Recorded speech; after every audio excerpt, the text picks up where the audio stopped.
Hello, spooky friends, and welcome to our second ever recording of the scariest podcast, Storytime. Woo!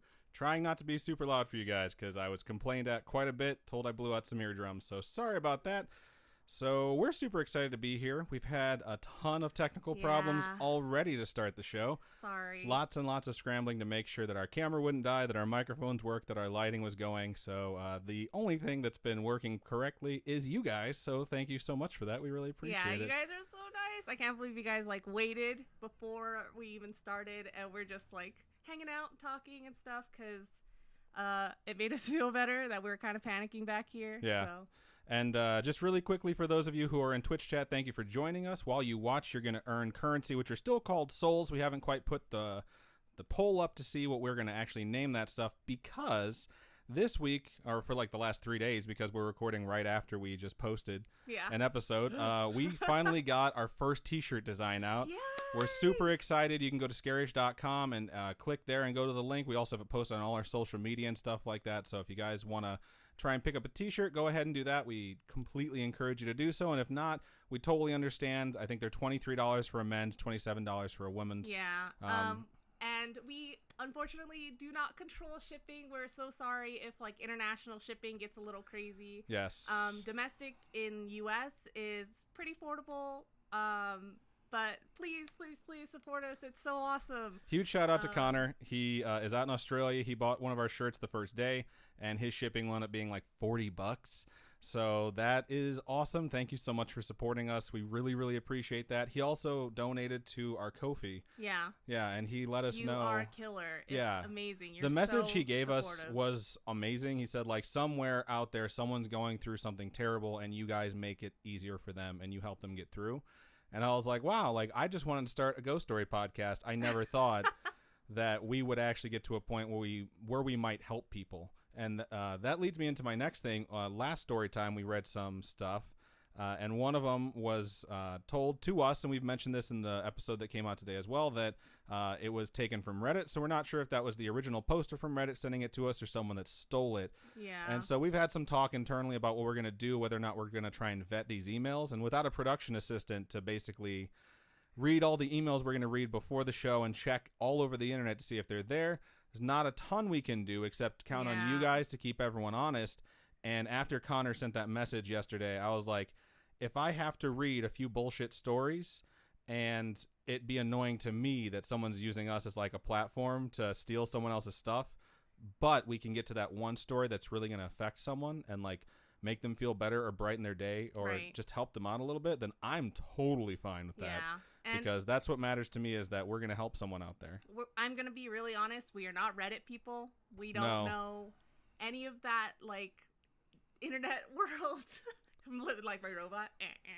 And now you guys can see it. Congratulations. You see what I deal with every time we record. But it's nice that you guys are out there and you guys tell us what's going on, because we have no idea. So thanks to you guys, we kind of get what's hip, what's going on. I'm 33, man. I have to ask people that are 10, 15 years younger than me, what phrases I'm supposed to use now. Yeah. So, that's just how it gets when you get older. But really quickly, to those guys in Twitch, and I'll go ahead and edit this out for the broadcasts when it goes out on the thing. Did you guys hear the intro music play when we started? Because we're supposed to actually have that for you guys. Yeah, it's supposed to play before it goes into everything. So hopefully it works, because we've been struggling the last live episode and earlier. So right. And it shows, the thing that's most frustrating for me is that it shows it's playing, and when we test it, when we went live and we tested it, and huge shout out to Nate and C, Glitch, Grim, and Badger. I tested this stuff from 2 a.m. to 5 a.m. last week, and those guys were in the channel, guys or gals or whatever, were in the channel the entire time letting me know, audio's not synced, audio's synced, okay, go back. And I was testing out all the graphics and stuff like that, and it was a lot of patience. It was. So because it was not fun to watch. They heard the intro music. I'm so happy. That's freaking amazing. That means all the other stuff should work. So just another example of how we tried to do something, and you guys helped us through it. So you guys are fantastic. So we're going to read, I think, 6 Storytime episodes. Yeah, we're going to do quite a few. Yeah, so we're a little worse for wear. We're kind of exhausted. We drove 2 hours down to the Colorado River today with some family. We went jet skiing. Yeah, never been jet skiing before. First time I've ever jet skied. I think I'm sunburned. You're not that bad, actually. You look okay. Oh, yeah? Not orange? Or, wait, red? Red? Whatever. Orange? Okay. I was like, when we first started doing it, I was like kind of like hesitant with the throttle, and our jet ski would kind of like die off a little bit. So I was like, I'm not sure if I like this too much. And then Robin and I went, and we didn't go too fast. She didn't want to go too fast, but she was driving and she was getting used to it. Which is funny because I'm Asian. You'd assume I'd want to go too fast, too furious. I would, and that you Tokyo drift all over the Colorado River. But at some point, like there was no doubles. Everyone's like, "Hey, does anyone want to go solo?" And I was like, you know what? I think I am going to go solo just to see, like, get a taste for it, you know? Yeah. And I was going, and then something happened. I just throttled that bitch up to the max, and I was just hitting wake and just zipping over it. And I was realizing that I loved it, and then I caught some air, and it was like a slow motion moment in my life where I was just like floating through the air. And the best way I can describe it is like when a baby bird first gets shoved out of its nest, right before it hits the ground, it opens its wings and flies, and this like brand new world opens to it. That's how I felt. So in my slow motion thing, after I had that feeling, I had that song in my head like, I'm like a bird. You're ridiculous. And I had it in my head for the rest of the day, and I still have it in my head now. So I wanted to share that with you guys. So you're welcome for that. Thanks. You're welcome. So are you going to go first, or am I going to go first? Let me go first because I'm going to finish Sarah's stories from the episode that came out today. I think. I think so. And so I'm going to finish that, and then you can go do your thing. Okay, cool. So this is Sarah's second story. It goes, this next story is extremely difficult to talk about. Only about 3 people know the full story about what happened to me. I'm more than happy to share because you guys have built a very welcoming space where I don't feel as if I'm judged or seen as crazy. We never want you guys to feel like you're crazy or that you're alone or that no one's going to believe you. Unless you rip it from Reddit and you're just full of bullshit, in which case you're a bag of dicks if you're doing that. Big old bag Did you of dicks. say fuck you or I'll fuck you? No, fuck you. Okay, I was gonna say that was weird. Yeah, you were gonna encourage them to go to Reddit, so please don't do that. Awesome. You're gross. Keep going. All right. Thanks for that. It happened when I was 13. I'm 21 now. The major events happened in about a time span of a week, but things never have really stopped. One night, just like any other night, I went to bed. I was in limbo. You know, that in-between state where you're not quite awake, but you're not quite asleep either. I was getting ready to drift off when all of a sudden my body felt as if it was on fire. I didn't know what to do, so I ran to my parents, exclaiming that my body was burning. My parents were obviously frantic as they lifted up my shirt to see what the hell I was talking about. As soon as they lifted up my shirt, the burning stopped. I remember hearing my mother gasp and my dad say, "Kimberly, get the camera." Oh, God. That's terrifying. I'm sorry. Oh, is this a stigmata story? I hope not. My body had welts all over it that resembled scratches. The fucked up part is that it seems that it came from something that only had 3 fingers or claws. My dad, scared, asked me what I had done to myself as I frantically tried to explain I did nothing. I remember my father trying to twist my arms in every which way to try to find out if it were possible for me to do it myself. What the heck? Like, that's really weird. Just taking you take your 13-year-old and you're like, give me your arms, and you're like, I'd like to figure out a way to prove that this was you, and then I can yell at you. That's where my head goes with that.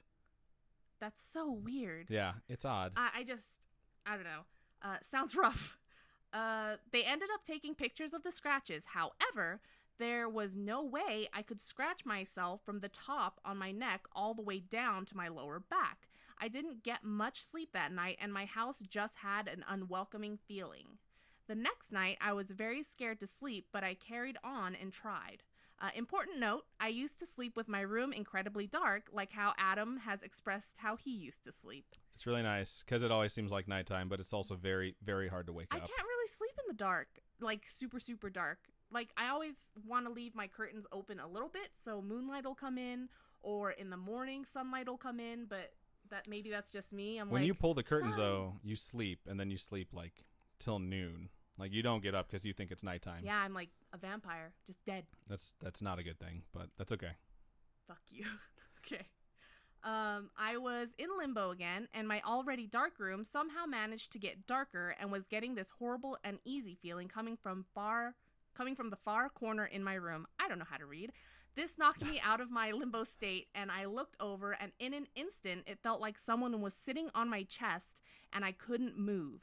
In a voice that I don't have the words to describe, I heard something say, "Sarah, I am forever watching you." Fuck that, dude. What the... Just say something back like, go away. Even my imagination has never come up with something that scary, where it was like... I don't know. You've come up with some scary shit. You've had some horrific nightmares that you've shared on the podcast before. But I've never had, like, voices talk to me and tell me very specific things.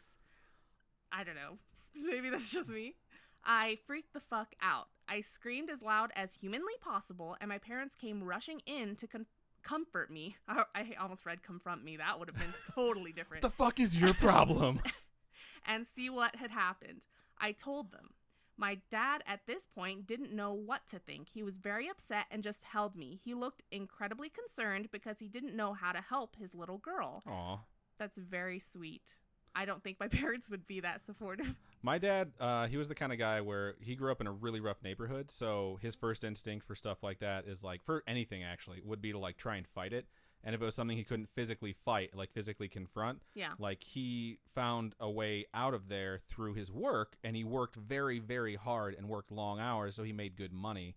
So then after that, his next step would have been to throw money at it to try and fix the problem, because most things you can fix if you have some money. At demons? Well, that's the thing. When he got confronted with stuff in my life where he couldn't fight it or he couldn't throw money at it, it was really hard for me to see as an adult, because I was like, wow, this is, like, breaking him. Really? So it's a really hard thing to watch your parents go through when you, like, deal with some real shit. So, like, I get exactly what she's saying here, maybe on a different level from different experience. But, yeah, that's really rough to see, especially a kid seeing your parent. And now that we're older, like, imagining being a parent and seeing that happen to your kid and knowing there's nothing you can do. I can't even imagine. I don't want to. I don't either. Have to imagine. My mom was also stunned. They weren't sure whether I was having a psychotic break or something was attacking me. The next night, things escalated further. I was now sleeping with my door open and hallway light on, which made me feel somewhat comforted. I still hated that corner in my room and turned my back to it so I didn't have to look at it. I'm guilty of doing the exact same thing where I'm just like, I'm going to turn this way so I don't have to If I ignore the demon, it won't bother me anymore. Like, sometimes I won't look at the side of the bed where the edge is because I don't want to imagine something like creeping its head up on that side. So I'll turn so I'm facing like inside like towards the inside of the bed so I don't have to worry about it. Otherwise, I'll totally just be like clenching my eyes shut, freaking out. I don't know. Maybe that's just me. I just try and shake myself awake from sleep paralysis from time to time. That's about all I have left. And then I get yelled at for shaking myself awake from sleep paralysis. It's like I need to have someone acknowledge that I'm awake and that I'm not going to die. I know sometimes I ask you to wake me up before you go. I hate you. But I'm going to leave you hanging on like a yo-yo. All right. Okay. Hopefully we don't get a copyright strike on YouTube. I don't know what actually needs to happen to get one of those. So we already have that and Nelly Furtado in the show. Oh, so. God. Fuck. As I started to fall asleep, I heard the voice again, except this time it sounded pissed the fuck off. It basically shouted, "You told." Wow. And then I was attacked. I had scratched everywhere and was screaming bloody murder. My parents came rushing into my room and my father shouted things like, "Get the fuck out of my house, you devilish bastard!" What? That'll make the movie version of this, I'm sure. Oh, God. Okay. Oh, man. That dad, though. Homie. Hero for the win. Well, I don't know. Keep going. Maybe it worked. My Maybe mom it didn't. quickly stopped him, saying, "Yelling at whatever it is could only make it worse." See? Fuck. You're giving him hero credits right now, and he could be throwing gasoline on the fire. Well, I watched a lot of the BuzzFeed Unsolved stuff, and they're always screaming at demons, and they're fine. So it's good. For now. It'll be fine. Just saying. I ended up falling asleep in my parents' room. That weekend, my dad had his friend Armando come out to bless the house. He was a pastor. He walked into my room and said he felt it was dark. Keep in mind, at the time, I was 13 and was completely in love with Twilight. I'm going to admit right now I was 18 and completely in love with Twilight. No judge. She's, I'm not going to say her age now, but she's still completely in love with Twilight. If you guys hear a dog barking or a cat meowing, there are things that want in this office that are not supernatural. They're just really fucking annoying, and they won't leave us alone tonight. So we apologize for that. Nothing wrong with Twilight. Don't care. Sparkle, sparkle. That's all I'm going to say. So you could only imagine what my room looked like. Team Edward or Team Jacob? Can't really imagine. Oh my God. Gotta tell me. No. Okay. Yes. Armando told me that. Oh, okay. Armando told me that idolizing. Sorry, I was reading ahead. She reads ahead and she has these revelations and then she doesn't share it with us for like 10 seconds. Armando told me that idolizing these dark monsters, even with how they are depicted, could open you up for something to latch onto you. Sparkly vampires latch onto me all day. Wow. Just finish this email. So we took everything down. It was hard and I cried. Aw. That's awful. That's kind of super shitty, especially when you're 13 and you're like, I hate you parents. You ruined my life. After getting attacked by a demon. The hardest part of the story is clearly taking down whoever it was, Jacob or Edward or Edwina or whatever they call them. Edwina, is that the one from the Midnight Sun? No, not Midnight Sun, but they had the... All I know is she rewrote the same story and then gender swapped it and published it. And like you kept telling me what the names of the characters were now. And I'm like, so Edwina? And you're like, no, that's not what it's called. Say it right. Whatever. So. Okay. Anyway, I was willing to do anything to make it stop. He also had us delete all the pictures we took of all the scratches because he said that this demon could latch onto it and we wanted to purge it from the house. I did not know that. You didn't know that the image of an angel can become an angel? I know that, but like it's just the scratches, you know? It's like not like you took a picture of the actual demon. So you haven't heard of Bagul from, Bagul's I'm pretty bullshit. sure it was Sinister. I'm trying to think of a pun. Bagul No, is... just get out of it. Damn it. Don't do it. We have enough terrible puns on the podcast already. They did stop. I was never harmed or heard the voice while I was awake again. That's when the nightmares started. Oh my god. But that's another story. Wow. Send that story. I'd like to know. That's a really good cliffhanger ending. I appreciate that. That's good. Okay. While I feel like what harmony is at bay, it's never going to stop following. Things are constantly being moved, and I always see quote-unquote shadow people, except for most people, when you turn to see what it was, they disappear. Mine don't stay... Hold on. Lost your place? Yep. These are the things you guys normally don't hear on the podcast, is when we lose our place because people read ahead. But that's okay. They don't disappear, they just stay for a second. It's almost as if they do it on purpose. I never talk to them, never engage, just pretend I didn't see it. That's kind of like that movie, Odd Thomas, where if he pretends, I forgot about that movie. Yeah, if he pretends that he doesn't see it, then they don't notice that he notices them. I thought you were going to say it's like that one movie, Conceal, Don't Feel, Don't Let It Show, which is what they tell Elsa at the beginning of Frozen, which is the worst parenting advice you could give a child with superpowers. Just saying, I love that fucking movie. Keep going. Okay. I still deal with the ramifications this inflicted on me, even though it's been almost 9 years. Due to this, I deal with depression and constant anxiety. I am always looking over my shoulder. This honestly fucked me up. I am working through it, though, and I go to therapy to deal with my stuff, however. I haven't told my therapist about this situation in fear of her thinking that I'm 5150. What does that mean? I don't know. I would imagine insane. I would imagine it has something to do with them treating you like you're crazy. So I know what happened to me was real, and I want to thank you guys for making a place where I can be comfortable for the first time in my life and finally get it off my chest. You're welcome. Yes. Thank yourself. You guys are the ones that made this like a safe space. I don't think we should say you're welcome. It's more like thank you guys for being so supportive to everyone else in the community. And I don't think there has been anyone so far that's been like, well, fuck your thoughts. Yeah, like, no one's been rude like that. And honestly, if you're rude like that, insta-ban. Banhammer. Get the fuck out of my shit. I have a lot of practice with the Banhammer. I used to play StarCraft in 8th grade when it first came out. That's how old I am. And you could Banhammer people like fucking crazy on Battle.net. I'll learn how to do it now. Jesus. Sorry if there were any grammar errors or any crazy sentences. I thought that was really good. I didn't have too many issues. No, it was good. I have many more stories, luckily none that involve basements. Thank you. But I think that's enough for now. You guys brighten up my day. Keep on creeping on, Sarah. thank you so much, Sarah. For Yeah, your both of story. your stories were excellent. Yeah, that was really good. I am so sorry that you have to deal with Shadow having people? To, yeah, look over your shoulder all the time, Feeling dealing paranoid. with depression and stuff. That's rough. Like, Yeah. legit, it's super rough to deal with. And hopefully being a part of this community will help you even just a little bit and makes you happy. I have a friend who I don't know if I've told my Ouija board story before, and I won't dive into it. I'll save it for a different one, or I've told it and you guys know it. But some weird shit happened the second or third time I played around with the Ouija board, also the last time. And after it happened, everyone was super creeped out, and my friend, because he was a hippie, had like a necklace that had like a crystal, and after it happened, he like held it up and like did something like, I love that I can show you guys this with my hands, but I'm basically making a triangle with my hands where like the metal would have like hung in the middle of that, and he just like focused his energy like he was meditating. Tien in Dragon Ball Z? That's what it looked like, and I just remember looking at him being like, I'm not scared anymore because I just hate you for how you look right now. That's hilarious. And he was like, I was just focusing my positive energy to try and drive out the bad that we let in. And I was like, all right, like if that's what you believe, like that sounds about right. And I asked him later, because he stopped wearing it, like, did you get rid of that? Like, what happened? And I just wanted him to just tell me like, oh, I realized I looked like a weirdo, so I decided to stop doing that around people. And I was like, well, you know, if he says that, I'm going to tell him like, you know, it's not a big deal. Like, wear your crystal. Like, yeah, I might have made fun of you before, but maybe it worked. Maybe that's why we're not haunted.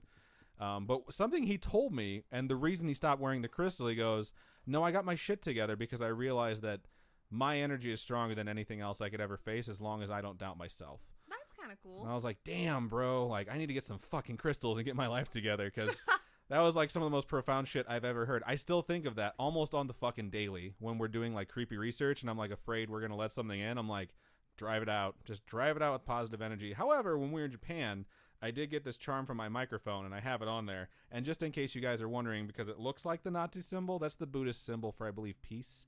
And it's actually something I got from a shrine in Japan to ward off evil. So nice. That's what's hanging on my microphone. I'm not a secret Nazi, I swear to God. And then I just want to thank Carly in the Twitch chat room right now, because she has told us that 5150 actually means that you're considered a danger to yourself. Yeah, considered a danger to yourself or others. You guys are awesome. Yeah, you guys have Thank so much you for letting knowledge. us know. We're kind of dumb. It actually, live show makes this better for the people who don't get to see it live, because you guys can fix all our mistakes, because you have the ability to do the Googles while we're doing this, and we really appreciate that. Yeah. Or you just know this shit and we're stupid. Well, she says she has cop relatives. Oh, so, right on. That totally yeah. makes sense. Rocket.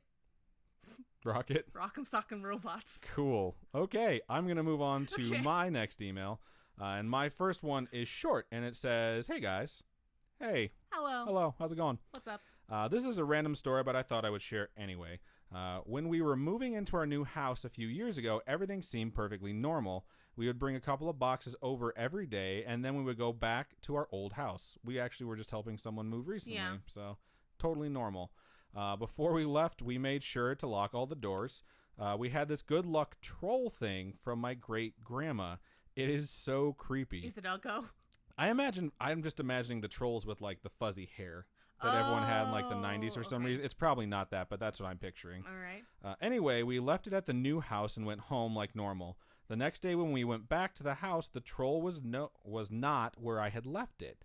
I looked everywhere for it. Within the next hour, I found it in the fridge. Not the place I would expect to find a troll. From that day, things just got weirder. I came back and all of my board games were opened up, and all the pictures of my stepbrother were thrown around. What? Another day, I found jewelry laying on my bed. None of it was taken. I also found one of my shirts with rips in it. The events were very strange, but near where each of them happened, I would find the troll. I am pretty sure that thing is possessed. Maybe it came to life at night, like what other? Toy Story? No, not as cool as Toy Story. There's got to be a horror movie where, like Chucky. Oh, okay. I don't know, because usually they just murder people in Chucky.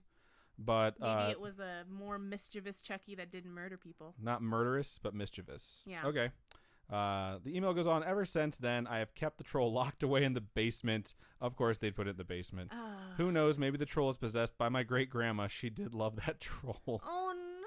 Thank you guys so much. I love listening to your podcast. Keep telling awesome stories, Lily. Thank you for sending that, Lily. I will say this totally reminds me of something that happened when I was in 7th grade. I had a teacher who moved houses in the middle of their school year, And she said that when they were looking for a house, she also, by the way, she told us way too much shit. I was in 7th grade. I mean, I was like 11. I didn't need to know about her marriage. But she told us that they were looking for a house, and they went to one place and they really loved it, but they found a Post-it somewhere, and it had like some handwriting on it, like, don't forget, blah, blah, blah, blah. Okay. And they asked, like, oh, is that from the owner? And the lady, like, the realtor was like really upset that she saw that. And they're like, what? And she's like, that is from the lady who used to live here. She was very old and she was very forgetful, so she'd leave herself Post-its all over the house to remind her to do certain things based off of where she was. And they're like, oh, that's really cool. And then she had to disclose, of course, she died in the house. Ugh. So she told us this fucking class of 11-year-olds, like, so we can't decide, like, do we go with a house where someone didn't die in it? Or do we go with the house that we really like where someone died? And, of course, they bought the cheap house where someone had passed away. Okay. And then she started finding fucking Post-its. She'd come home. You don't think someone was trolling them? Oh, that's the thing. Well, it's funny because this email is about a troll. And yeah. But she would find Post-its, and she said it looked like the handwriting. I high-fiving you. It's okay. I guess I'll take that one. Okay. But she'd find, like, Post-its, and she was coming to school, like, super scared. And, of course, again, telling a class of 11-year-olds. And eventually her husband admitted, like, oh, it was totally him. So moving into a new house, like, maybe it was your stepbrother or parents or relatives or someone that just wanted to troll you. Yeah. That's me just being skeptical. Otherwise, the thing is fucking haunted. Yeah, it should be locked in a chest. Ruining your stuff, that's crossing a line. Yeah. Like, if my relatives started ripping up my clothes, I'd be like, get fucked. All of the other things sounded pretty benign, like just moving stuff around. But ripping up the clothes is just a dick move, whether you're a demon troll or a stepbrother. Right. So, yeah. Yeah. But yeah, thank you so much for sharing with us. Thank you. Thank you, Lily. All right. So, next one goes. Let me see if there's a name on it. Okay. So, this one is from Laura. And it goes, hi, everyone. I've never shared on this page and just recently started listening to Scary-ish. And I keep wanting to call it Spooky-ish, so forgive me if I do. We've called it Spooky-ish multiple times, so don't feel bad about it. And we are the ones that came up with it. She came up with the name, so. But on to one of my chilling experiences as a child with my Omen babies. To start off, BT dubs, I love that Omen babies is a thing. You guys make it so cool and awesome, and send me dogs and cats and rats all pets. And goats. Send all pets. Dolphins. Whoever had dolphins earlier. Even spiders, you can send spiders. I mean, I hate spiders, but only I realize if they're that cute and non-poisonous. I realize that some people Poison really can travel through the internet. Okay. Some people really love spiders, and I encourage you to love your pets, so you can send your pictures of your spiders. I just might not look at them. I'll click like really fast, and then I'll throw my phone. All right. To start off, I've always felt this strange presence in my parents' home. Whatever it was there to cause fear. That dog is barking so loud. I know. The dog is just driving me crazy right now. I have always been afraid to be alone ever since I can remember. One day, my mom, sister, and dad were out of the house, leaving me alone with our 2 dogs, Gabriel and Ginger. I decided to chill on the living room floor with Gabriel and turned on the TV. We have vertical blinds in our living room across a big window on the front of the house. Okay. Our couch was directly in front of that window, blocking the bottom half, leaving just enough room for the dogs to get behind the couch so they could push the blinds aside to see outside. That's such a dog thing to do. Yeah, it really is. Also a dog thing to do is to lock yourself in a bedroom and bark at the gate that's keeping you inside, which is what's happening 6 feet from our microphones right now. Oh, is that why? Yeah, guaranteed. She went in there right before we started recording, and I was like, whatever, dog, just don't lock yourself in the room. And now, yeah, that's where she's at. So, since the couch was in front of the window, you wouldn't be able to see which dog it was. Back to me, sitting on the living room floor, I heard the blinds move, so I turned my head to look back at the window. Thinking it was just Ginger, I called her over to me. As soon as I called her name, the blinds violently swung back to their normal spot, and Ginger came running in fear from a completely different room. So just let me recap this. She has 2 dogs. She's cuddling with one on the couch. Right. She hears the blinds get banged into and assumes that it's the other dog. So she calls the other dog, and it enters from a different spot in the house. Right. Meaning it couldn't have been either, though. Right. That's fucked up. My hand was on Gabriel the entire time. I never found out what was looking out the blinds, but it made more appearances throughout my life in that house. I only saw it once, and I consistently try to convince myself that it was a dream of my quote-unquote overactive imagination, but that's another story. Why is everyone leaving us with cliffhangers Right? tonight? Send us whole stories. Just send us all the stories. Come on, guys. P.S. I'm moving back into that same house this weekend. Why you do this to yourself? Maybe she's just going back to burn it down. You never know. Burn down. And let's just go ahead and point this out. This is 2 months old, so she's already back in that house.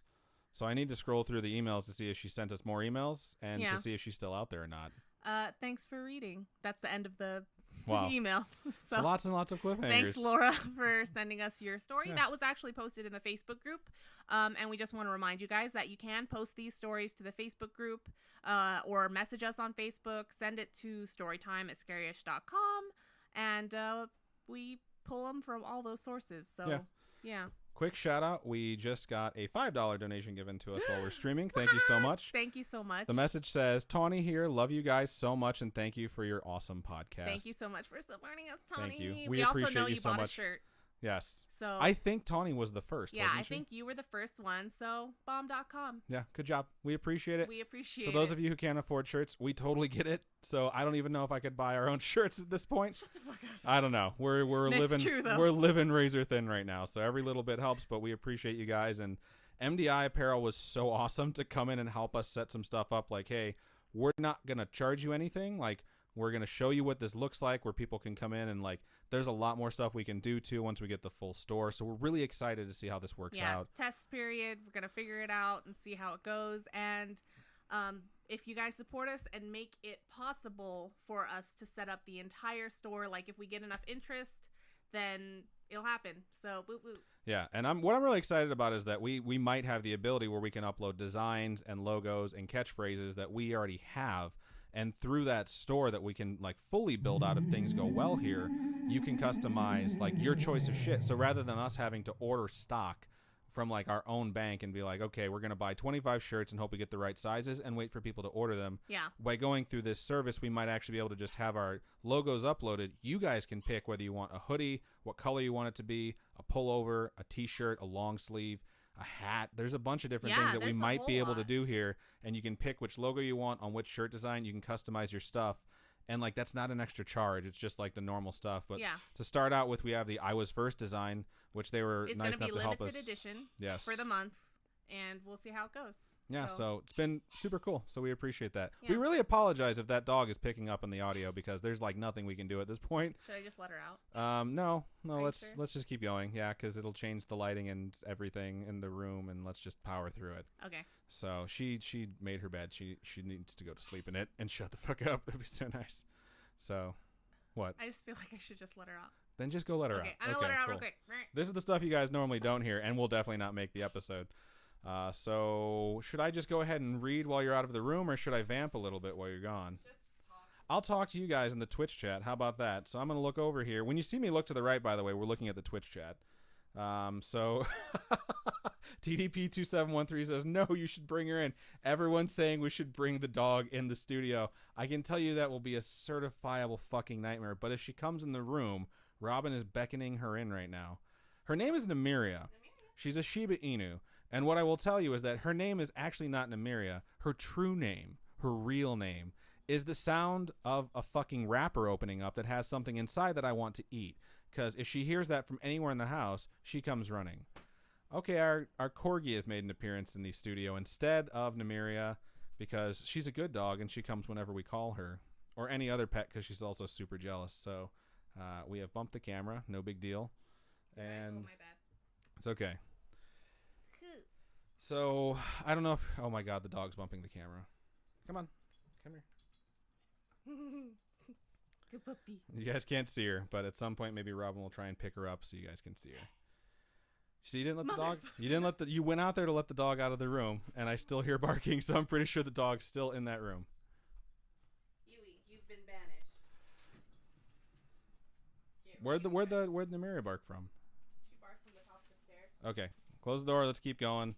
Let's power through this, guys. We're going to make it through. We sincerely apologize, but I think you guys have kind of enjoyed this delay. So, no big deal. Yep, things just keep going wrong. So, I'm just glad the sound effects are working because apparently when someone subscribed... Oh, they saw her apparently. When someone subscribed, someone said that the noise scared them. The Yeah. spooky ghost noise. It's scary, right? I And don't you know. laughed at me and said it wasn't scary. It's scary. I really just heard the fucking cat meow. I'm going to put a bullet in my fucking brain if this keeps happening. So, yeah. Anyways, let's just keep moving on. I have an email I'm going to read now. This Okay, has go. been horrific. I don't want to use the phrase dumpster on fire because it sounds too much like kind of funny saying their dump truck on fire or whatever the fuck they say. Dumpster fire? That works. I don't know. It's a fucking mess right now. But we'll take care of it in post. No big deal. Thank you guys for being here. How do you not know how to describe yourself? I don't know. I hate you so much right now. Okay, so the next email is called Sleep Paralysis Experience, and it starts out like this. Hello, Adam and Robin. Hello. Hello. My name is Ryan. I was recommended your podcast by my sister and live for the new episodes as they get me through the workday. Your sister's amazing. Thank you to your sister, and thank you for listening and maybe watching now. Who knows? I have an experience to share, but I'm going to give some background information first. I've been experiencing sleep paralysis pretty much my entire life, but no spooky shit has ever happened to me before. I usually just wake up unable to move, so I think, oh fuck, and just go back to sleep. It is exactly what I've done for like the last 20 years until I started worrying that I was going to die from suffocating, and I just try and wake up now. So yeah, Suffocation. no breathing. I Yes. hate you so fucking much. I never thought anything of it. The next day, I never thought anything of it. The next day, it just became normal. Recently, I woke up unable to move just like any other night, only this time I could feel something sitting on my chest. I was freaked out at first because my head was turned to the side and I couldn't see what it was. I tried to convince myself it was a dream and tried to go back to sleep. All of a sudden, I felt something start playing with my hair. No.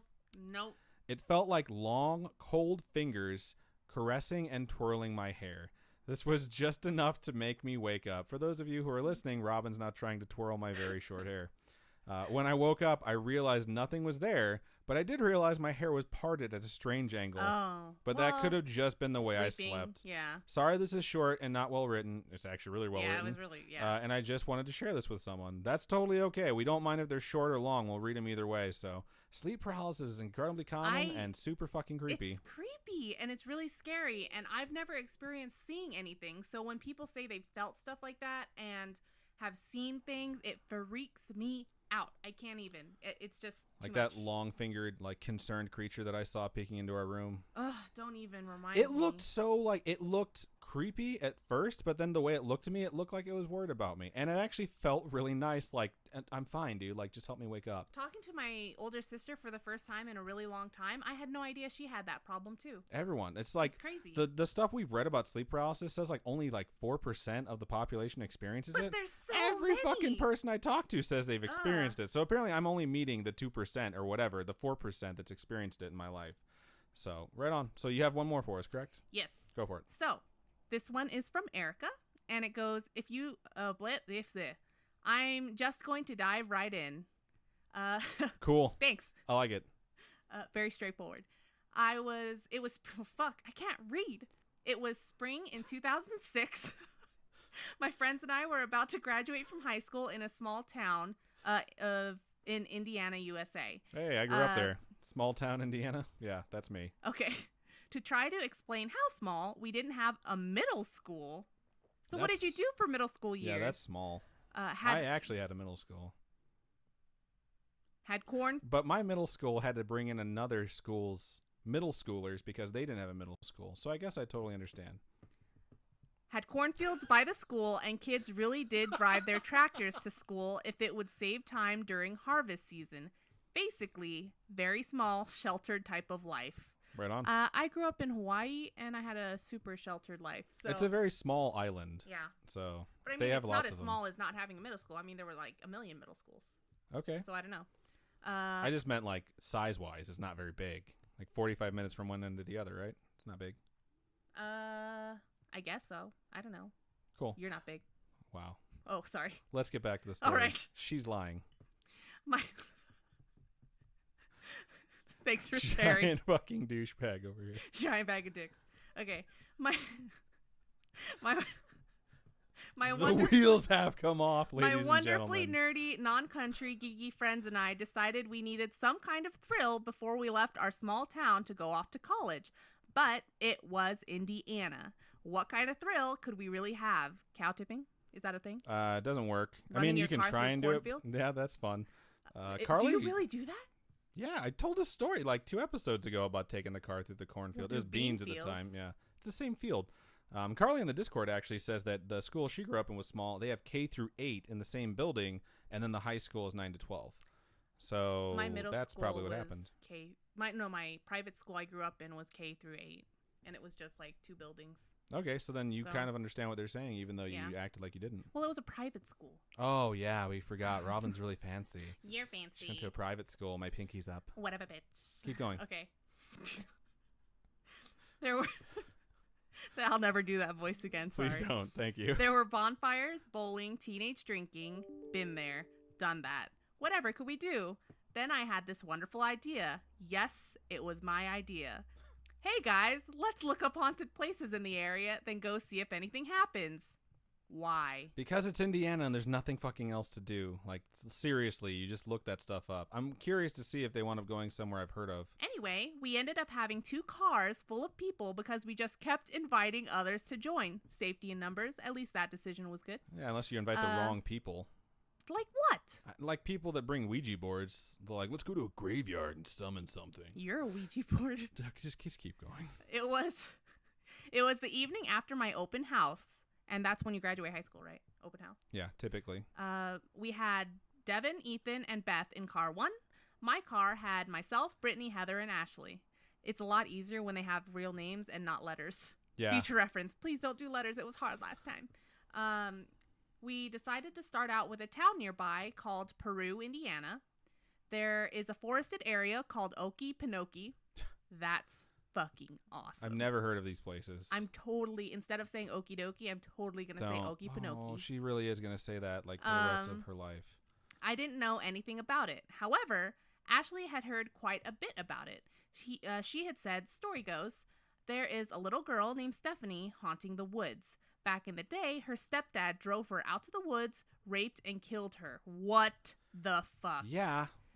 What the fuck? This story's got a little bit fucking creepier. Then threw her body in the swamp. It's said that you can see a little girl in a white nightgown walking around the woods. You can hear the sounds of an old truck and see the really old white vehicle driving down the lane to the woods. There are no houses close to this area, but you can always hear dogs barking. If you're super unlucky, you will hear pigs squealing, which is the sign to nope the fuck out. And then a banjo plays, and you know you're really in deep shit. You guys are all probably too young to understand the Deliverance reference, but it's a fucked up movie. Just saying. Oh, really? Oh my god, I can't believe you don't understand the reference. Yeah, it's weird. Just don't.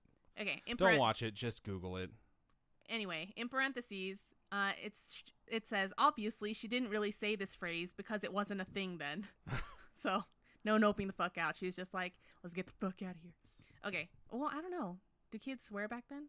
Yes. Oh. They did. Okay. They've always sworn. Yeah. I can guarantee you that. I don't know. There's I'm new to this. never been a generation of kids who didn't try and swear, unless it's like a specific kid whose parents never swore and they never heard those I don't words. think I swore till I was like That is 14 or 15. horse shit. There's no way. Really? I think I called my sister a bitch once and I got in a lot of trouble. That's swearing, just FYI. I was playing Mortal Kombat. She deserved it. So we were all super creeped out and ready for our adrenaline rush and headed to this haunted forest. The location is out in the middle of nowhere close to Peru. There are big stone pillars that are crumbling down at the entrance to the drive back to the woods.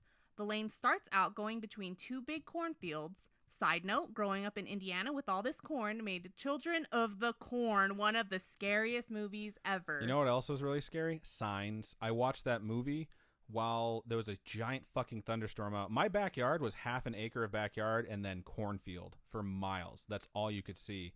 And like we were in one room watching Signs with the fucking lights off. And it's the scene where like there's the cornfield and then there's like a building and you see the alien just walk out all of a sudden.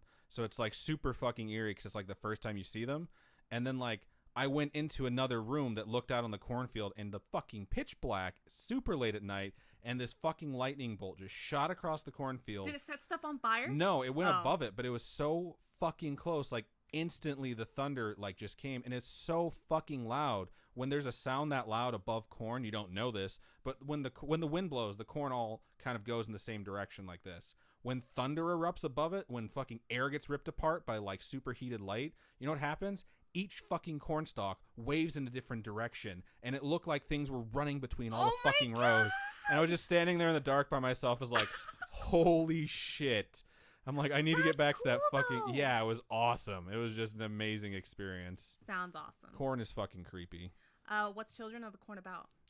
Children in corn that do really creepy, scary shit. Do their parents make them do it, or do they choose to do it? No, I'm pretty sure that's not the case. I haven't watched it since I was a kid, so I'm very like iffy on the details. We should watch it for Halloween. Sure. Never seen it. We could do that. Then we get to the forested area. We drive between the large, ominous trees. The creep factor is off the charts, and I start to see signs as I'm driving. Sorry, I like to put some personality into how I read. Don't laugh at me. I'm not laughing at you. I'm laughing at the chat from Twitch, so no big deal. Oh, slut. Big wooden signs explaining safe hunting practices. The fuck? This bitch, Ashley, brought us out to actual hunting grounds to hunt ghosts. Wow. I just love...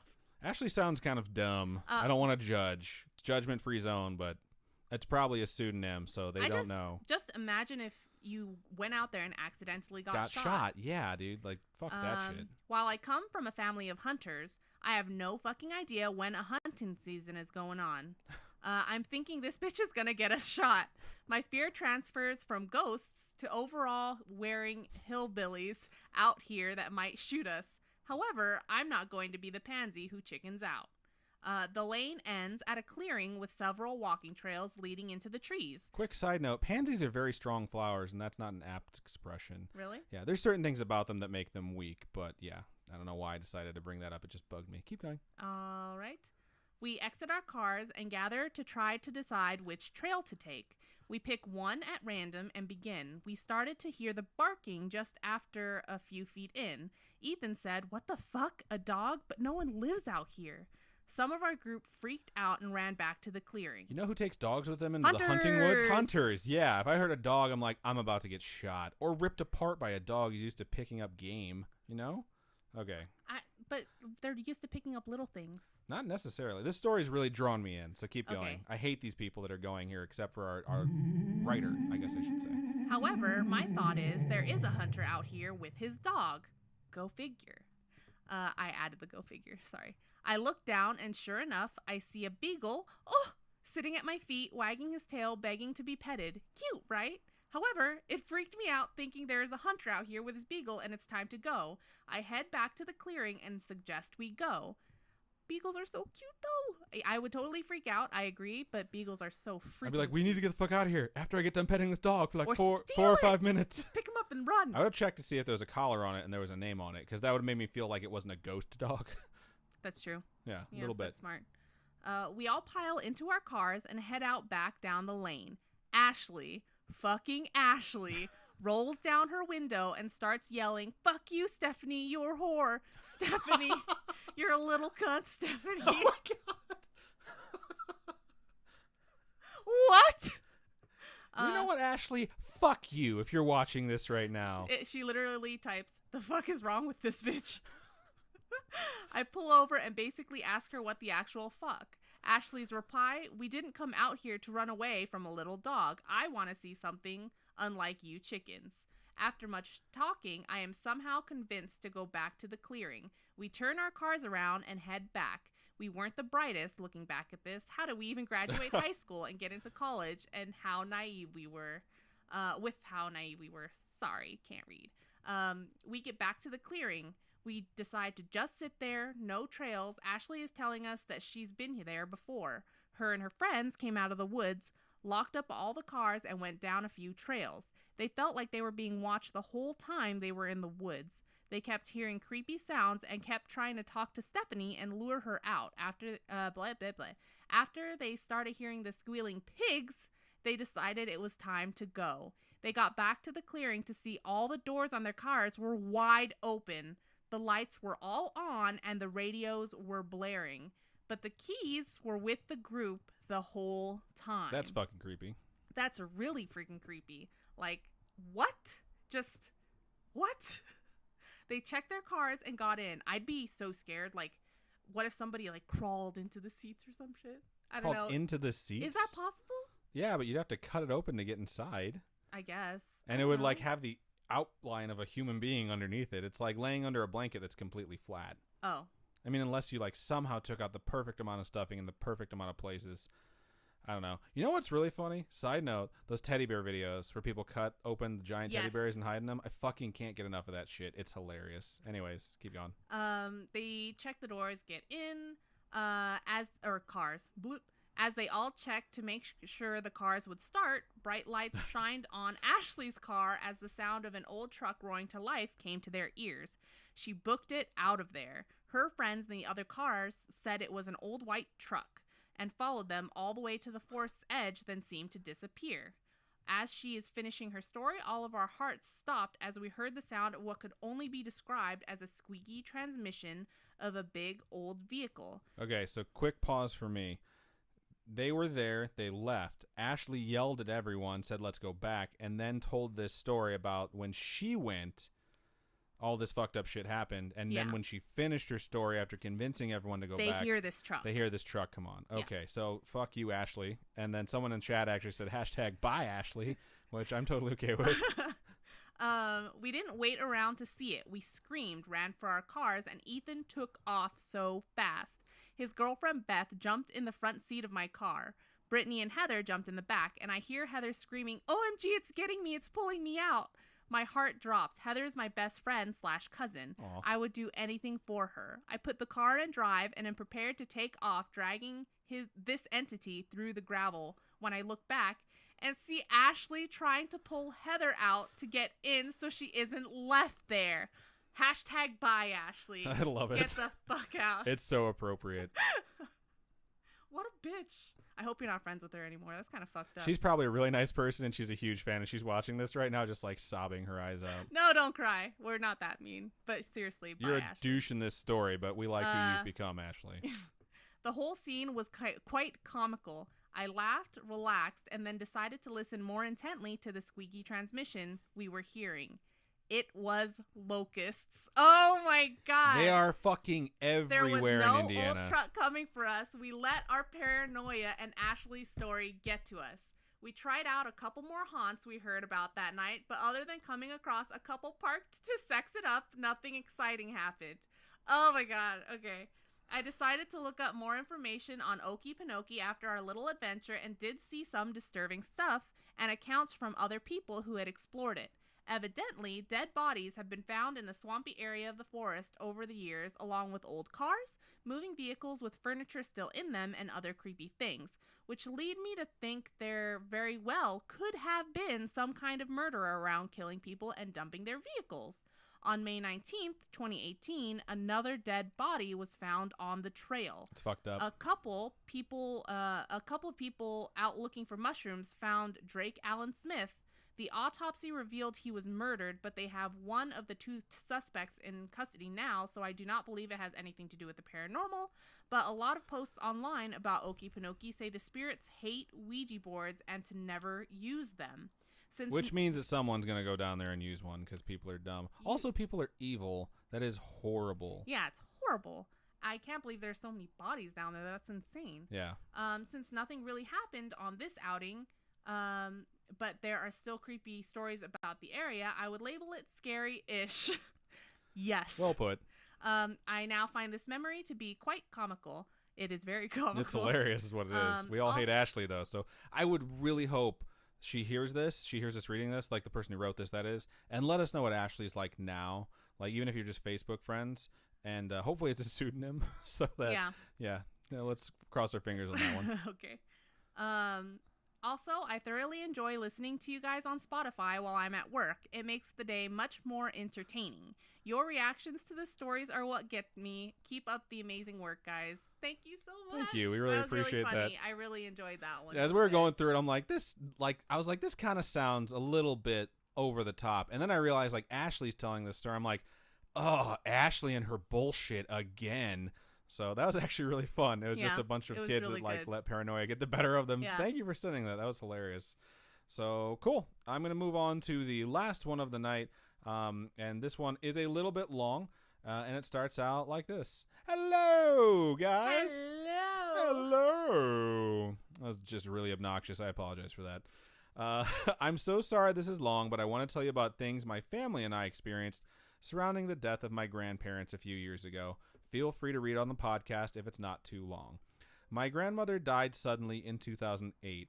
It was the first time either of my parents had lost one of their own parents. In parentheses, she was my dad's mom, or That's paternal really sad. grandmother. Yeah. And the first time, and I just wanted to make fun of you because you did that last episode. what? Made fun of like, this is the Maternal, paternal. That was like 2 or 3 episodes ago. So the first time my sisters and I experienced death in our family as well. Immediately, I like how we have this side note where we just talk shit to each other in the middle of this really heart-wrenching sentence. We apologize. Sorry. Immediately following her death, my older sister had a very realistic dream. She said it was bright white all over the place, and my grandma was standing in front of her saying something like, "I'm okay, don't cry, and don't worry, I'm all right." Sad. When my sister was telling us about the dream the next morning, my mom covered her mouth in shock and told us she had an identical exact dream that same night. Wow. My dad is the ultimate skeptic, and even though this was a beautiful, comforting message from his mother, he didn't believe it to be real. Aww. Until the following day, he woke up and told us that he too had the exact same dream, word for word how my sister and mom described it.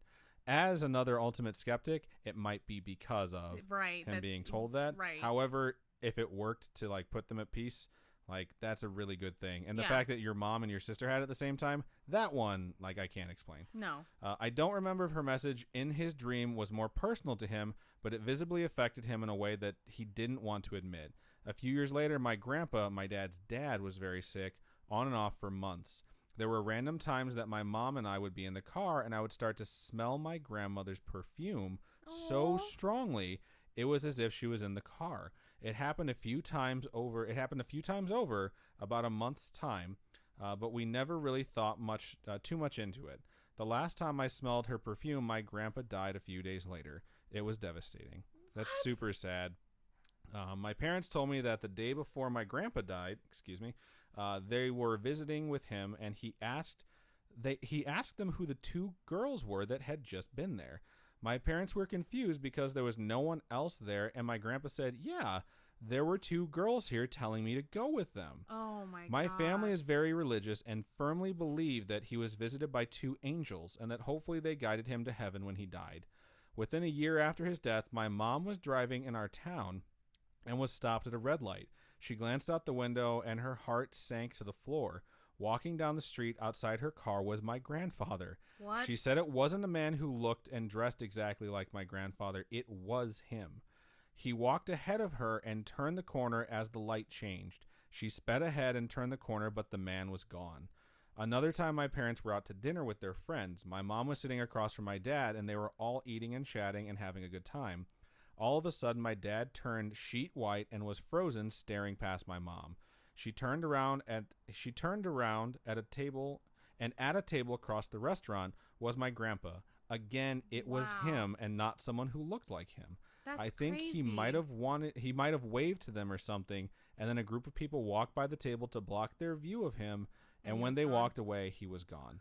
Ugh. As a side note, like, I'm skeptic, and I know a lot of people are skeptic out there, and so you might think, like, there's no way, it must be someone that they're seeing that, like, looks familiar to them. But I know someone, and I'm not going to say who, because we've read the story on the podcast before, and they are very rational, and they are very skeptical, and they saw something that they will never be able to explain, and it was their deceased relatives all in a room, like, looking at them, and they were so, like, scared and moved by it, they didn't tell anyone for years because they thought people would think they're crazy. Yeah. So, like, as skeptical as I get reading stuff like this, and, like, by all means, other people probably are too, like, I know someone who I would say is probably more skeptical than I am and rational, and when they said, like, they told me that, I was fucking mind blown. Yeah. So it's something where just take it with a grain of salt, like we say about everything on this on the show, but like there's probably people that you know that are super skeptics that'll have a story like this that could blow your fucking mind too. Right. My parents actually had to leave the dinner because my dad was so distraught. Wow. That moment shook him to the core because he could no longer be a skeptic when he saw that with his own eyes. School started a few months later, and one day I had a 3-hour break between classes. That's this the must be fucking college. worst. Yeah. Yeah. I went to school in Manhattan, and my dad worked in there, so we would meet for lunch during my break. One night I had a dream that felt like I was awake. I was just going about my life like a regular day when my grandpa appeared. Even in the dream, I knew he was dead, but I guess I also realized it was a dream, so I was calm and happy to be seeing him. I don't really remember the details of what we said, but I'll never forget that he asked me how I liked school and how I enjoyed meeting my dad for lunch every week. I can't remember if we've had any other experiences, but those are the ones that stand out. None of those moments were scary for us, but more comforting and heartwarming, knowing my grandparents are okay and still with us. Thank you guys for the laughs while I'm at work and keep up the good stories. I also feel obligated to confirm the existence of Zaboomafoo. It was very much a real and amazing thing. Whatever. Heartwarming email just ended with a load of garbage. I really want to make something Zaboomafoo themed because I want pins that say Zaboomafoo with like the circle and the line through it like from Ghostbusters, but she won't make them. My mom actually randomly recently said, quote, "Was that show with the lemur from when you were little real, or did I imagine that?" Wow! Haha, keep creeping on, guys. Elena. That's hilarious. Tell your mom she imagined it, and it's a group hallucination. In fact, it's mass hysteria, and I will not have it. And I'm going to mark this moment right now. So for those of you watching in Twitch, I just want you to know where all this shit came from, because this is 100% true. So Robin and her sister and I were playing, I think it was like Catan one night, and they started singing a theme song, and I was like, what the hell are you guys singing? And they were singing it in unison, and they're like, Zaboomafoo. And I've never heard of or seen this show. So I'm just like, what are you talking? Like, why are you throwing like syllables together? And they're like, no, it's a show. And they brought it up on Google. And I just decided like, no, I'm just going to pretend like this doesn't exist and they're full of shit. And this joke has persisted. It's been like a year that I've decided that Zaboomafoo is bullshit and not real. A year at this point. It's just fun for me to do because it drives them crazy. But it's just annoying for me because like I have all these movies that I want Robin to see. And it's because, like, anytime I bring them up, she's like, I don't know what you're talking about. I don't know who that actor is. I don't know that movie. I've never heard of this. Like, and I'm like, okay, I have to make you watch it now because I can't believe you've existed without even hearing about this. And then they brought up Zaboomafoo, and I understood how she felt when I act like she's crazy for not knowing something. So I did what she does, where it's just like, well, why would I watch that? I was raised differently. So I was just like, I'm going to amp it up to the next level and just pretend like it doesn't exist. I'm perpetually 12, so whatever. That's okay. Wasn't there something recently that we saw and you're like, oh my god, it's so cute, it has kitty ears? Octonauts? Is that what it was? Yeah, dude, Octonauts. Oh my god. Our 4-year-old niece was watching it. Well, her 4-year-old niece was watching it, and we were just watching it, and she just like started becoming more obsessed with it than the 4-year-old. And I was like, this is gonna be on our fucking TV soon. She's gonna be watching it on Netflix, and I'm gonna have to watch it too. It's so amazing. That's fun. Yeah. So thank you, Elena, one more time for sending in your email. We really appreciate you guys sharing stuff with us. Robin mentioned it earlier, but if you guys want to share your stories, you can reach out to us via email, and that is storytime@scarish.com. You can also go to our Facebook page, facebook.com/scarishpodcast, and you can message us there, or you can join the group if you want some instant feedback. You can post in the group. Yeah. You can also go to Discord. A lot of people have been joining the Discord lately. Another shout out to Tornado, who helped us clean it up a little bit, and to Carly for creating it, because like we didn't know how to do that. We could not do it so without you. Another thing you guys do for us, your community, this community is amazing. If you guys want to help us out, you have a bunch of different ways you can do it. Share the episodes, like us on iTunes, or leave a review. Those things really help us. And to be honest, like when we're having rough days, sometimes we check that, and it's really nice to see that you guys come out and say the sweetest things and you support us. And if you guys want to kick us some money for financial support, we will always accept that from you, but it is absolutely not necessary. There's a bunch of different ways to do it. The cheapest ways are like single-time donations. You can do it while watching us online, which we had happen. Tawny already sent us some money this episode. Last episode, I think someone else also sent. So we really appreciate that. If you want monthly donation type of stuff, you can go to patreon.com/scarishpodcast. Patreon this month has been a shit show. So if you guys are signed up as patrons, go back in and confirm your stuff, right? Yeah, you have to like pledge because something with their system ruined a lot of pledges, because I follow a lot of cosplayers because I'm a weirdo, but a lot of them have posted like, hey, I dropped like 50 patrons or whatever due to declines, because it's not their fault. It's not your card or your account. It's just an error within Patreon. With the system. So Patreon is messing up, but you just have to go in there and repledge. Yeah, but as much as it sucks that did happen, anyone who pledges as low as $1 a month gets all our episodes early, which we hope you guys enjoy. And there's a lot of other tiers as well that we have some stuff on there. We're gonna add on like a game and like a group game and player. We haven't named it yet. Yeah, where we can we'll play figure some it games out. together. We're probably just gonna do it for like just about everyone when we start out, but when we have like really limited amount of time and there's limited space within the games, if it turns out to be like a popular thing, it'll probably be something that we make for patrons first, or we'll figure it out. We want to just be as active in the community as possible. Yeah. If you guys want to do single donations where you're like, I don't want to sign up for a monthly donation, you can go to Ko-fi, ko-fi.com, which is almost certainly supposed to be pronounced coffee, but ko-fi.com/scarish podcast. You can do single donations. We usually will have a goal up there that lets you guys know like what we're moving towards. Like we said, Connor was our number one donor for the microphone, so thank you very much, Connor. And then he did send a donation to us last night, which was like, I don't know, when I was reading it, I was like, I feel like so much better about what we're doing right now. Yeah. Because I've been very stressed about getting this stuff to work and making sure we have a good product for you guys. And I was very stressed out about having emails come in that felt like they were, people copying and pasting, and that you guys would be upset. And then I realized, like, you guys are the ones that said it. And even the people that reached out to us were like, hey, we just wanted to let you know this is this is that. This is where I think it came from. Also, you guys are amazing.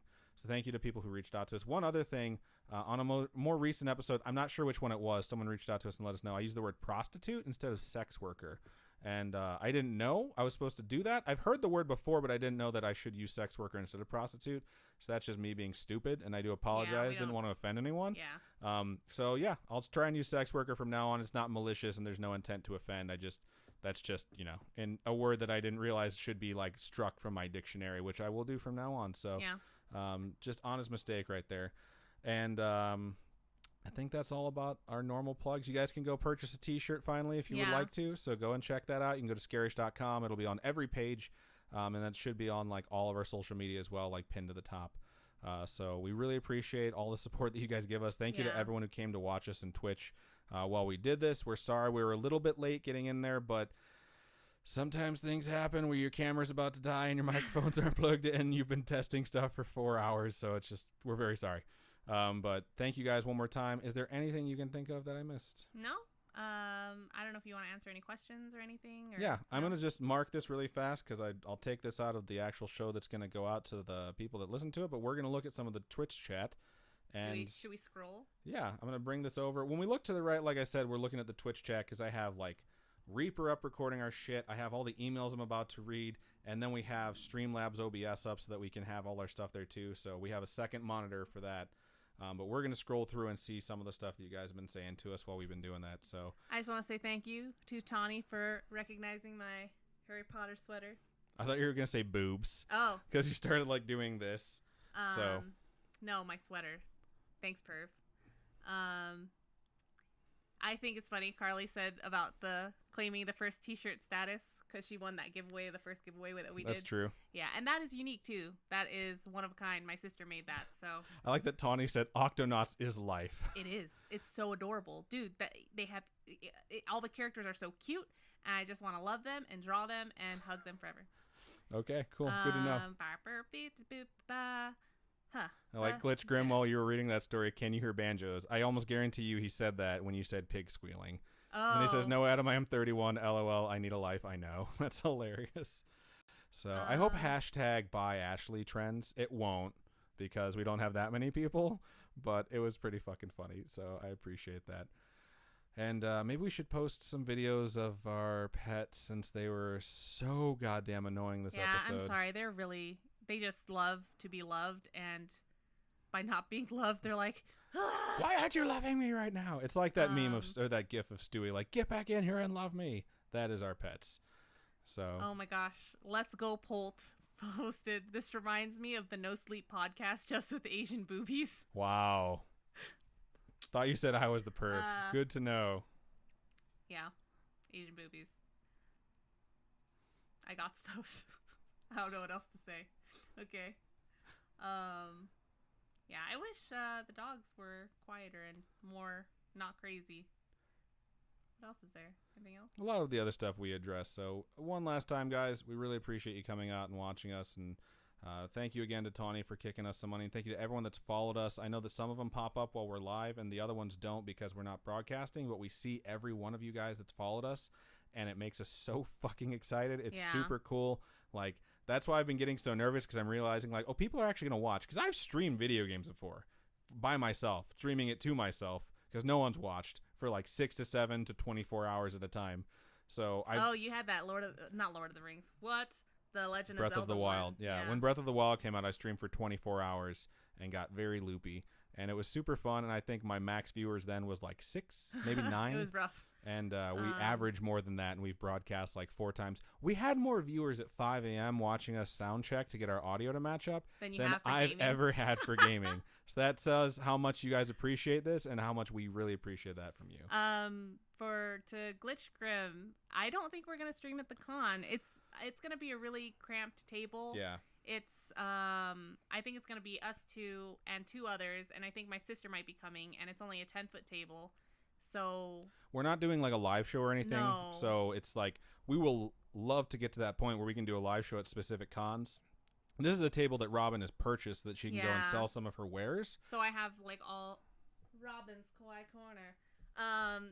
It's just so that I can sell my art stuff and kind of put myself out there. I'm hoping I actually got accepted to another con in September, but I don't know if I want to take it or not yet, so we'll see. While we're there, I'm going to try and, like, I know this sounds kind of like douche to say because I don't like the word, but I'm going to try and network a little bit and just kind of let people know, like, we have a podcast. Like, if you guys have any sort of thing where, like, I have a friend who has a band and all they play is, like, I shouldn't say all they play, but they play a lot of, like, anime music and stuff like that. So they get invited to cons and stuff to play, like, anime cons.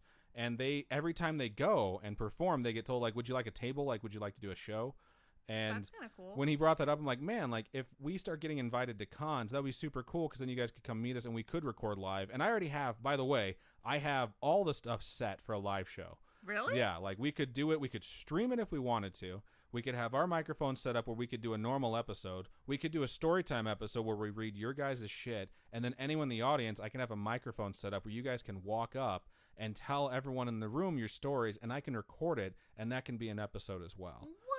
Like, I have all this shit ready to go. It's just whether or not we're able to sell tickets because if you can't, you're not going to get a room. You know what I mean? Yeah. So once we get to the point, all these things are things we want to do, and we'd be super excited to do it. But this is our first con, and it's really focused on her shop more than the podcast. It's an anime convention, so. We don't exactly match, but if they're cool about it and they're, like, you know, willing, maybe next year it'd be super cool to like have a meet and greet or something like that that's more scarish themed along with your shop. Yeah. So, but we'll see. But I mean, if you guys are in Vegas or anything, so. Do you have to pay to attend the con? That's a good question. It's ShineCon, Las Vegas. I think it's for the next 3 days, it'll be $20 for a whole weekend ticket.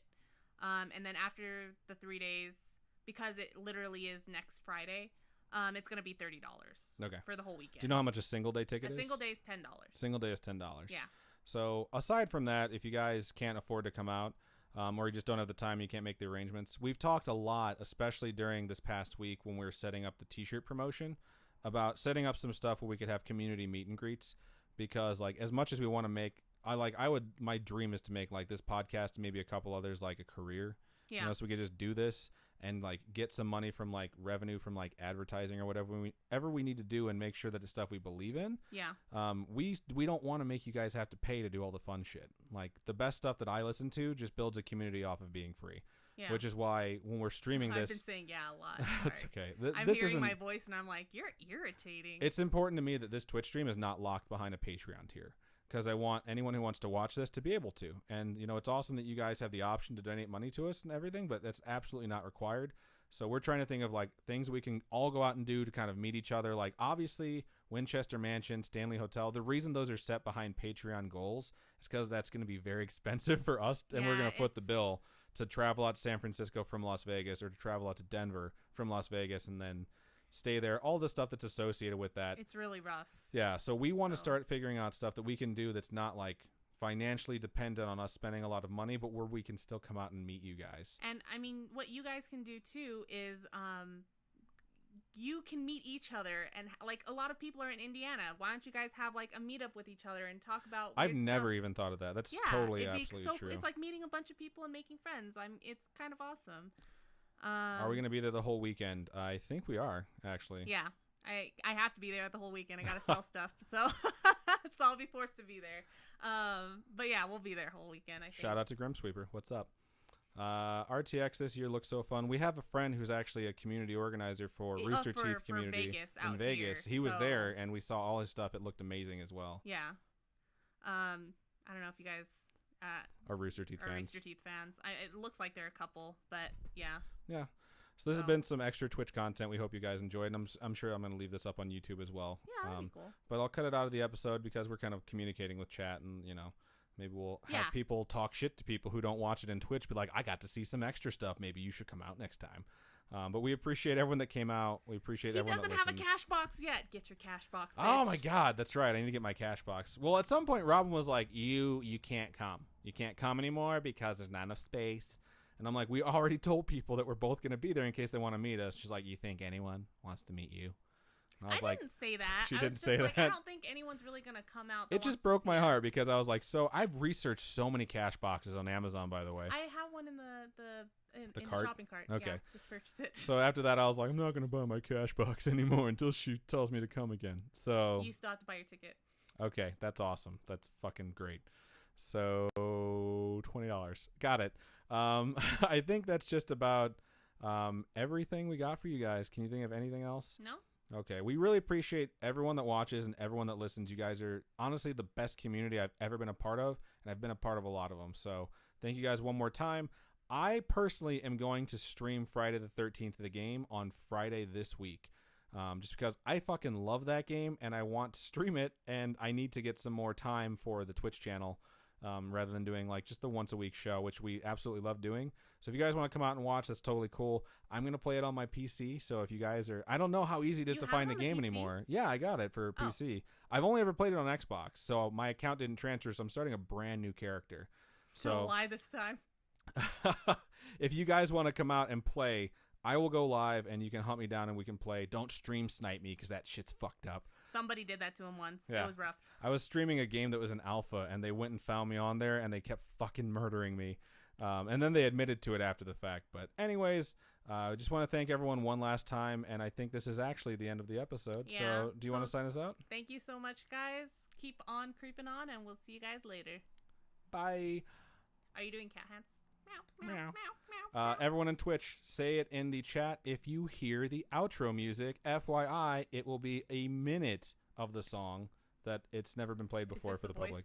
I don't know why this is happening anymore. So, okay, we're going to give this sign out a shot. So, bye.